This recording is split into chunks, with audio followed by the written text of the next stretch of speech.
the header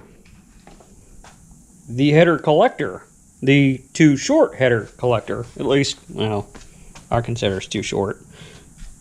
We're going to fix that.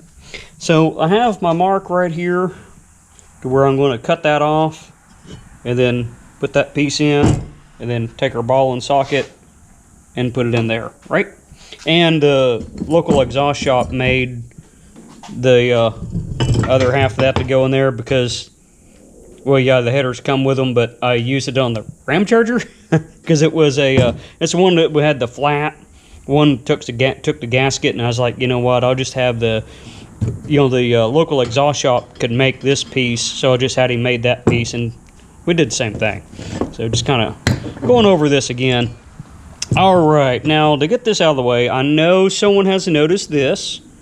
If you know what that is and you can explain it at least somewhat, go ahead and drop it down in the comments and let everyone else kind of know what that is right there.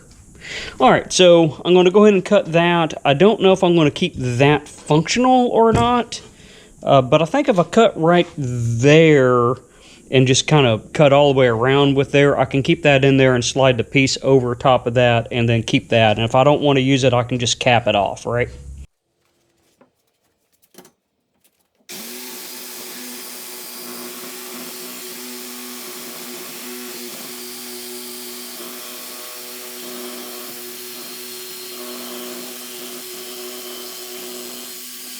And voila, I have the most crooked cut known to man, but it's covered up by the extension. So I just need to get this, see, a little off, but that's fine. That's what a welder's for. Then I'll have to get that on there, but I'll do that after I have this mocked up. Now what I've done is I got my 2x6s, so 2x6, so it should be relatively straight in there, and I can come over here and do my tacks on there to get that lined up, and then, you know, come over here and do the same thing, get that lined up right there, get it clamped up, lined up, all that good stuff right there. And that's all there is to it, to adding a collector extension. At least that's how I'm doing it, and I maintain the functionality of our mystery piece right here. I know you commented below, our mystery piece right there, right? And there we are. We'll get a little closer, but you can see my welds if we did that right. But it'll work for what we're doing. Looks like we got, still warm, about 19 inches of collector length. So 3-inch collector, that'll do real good. Should be able to get all that velocity up.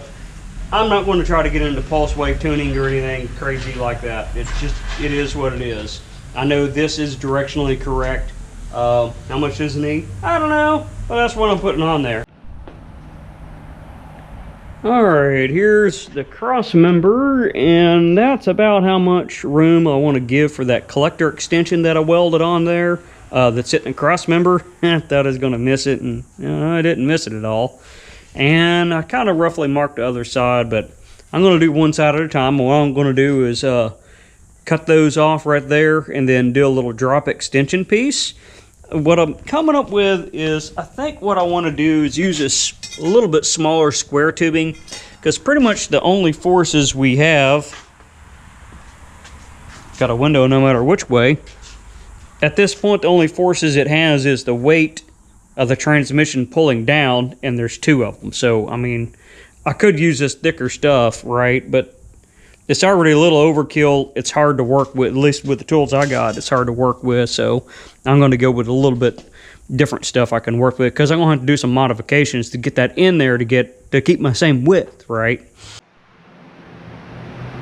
Okay, I got my first notch in there, and you can't really see it because I'm jigged up now. Hopefully getting this all good and square. So what I've done is I have this, have the cutout piece. I dropped it down. All I needed was some square tubing, was the thickness I needed to get it to drop low enough on both sides. And what I'm doing here, assuming this square stock is straight, I've clamped it to there, and I need to weld this piece on. Let's see if I can get this lifted up. Well, I guess if it messes up, I can always reset off camera, right? But and kind of see what we got going on right there, right? I just kind of dropped it down, and you see how we're not touching because, you know, I've picked it up and holding it and messing with it and all that stuff. There we go. We got it back down there. I'll be a little warm. So what I want to do is kind of tack that in place. That's where it's at. So if there's anything that needs to be modified, when I do the exact same thing on the other end, that's where I'm going to take up any of the not quite rights. So I do want to get that welded on, and then I'll drop off the other header on the other side over here, and then put this back up in there and see if it still fits. If it still fits, then I know I'm pretty good. If it doesn't fit, I know I'll have to do some modification to this side over here, make it longer, shorter, you know, while they're out a hole or whatever. But that's the basic design that I decided I'd go with on that, because it's going to be strong, and it was pretty simple and should be modifiable if I need to work on the other side, instead of a very precise fitment of everything. All right, that's what we're looking at right there. Closer. I think that's going to work. I need to finish probably run a bead all the way down there. Same right there. Make sure that's good. But this is our setup, so need to do the other side now. Make it the same as this one right here. But easy peasy.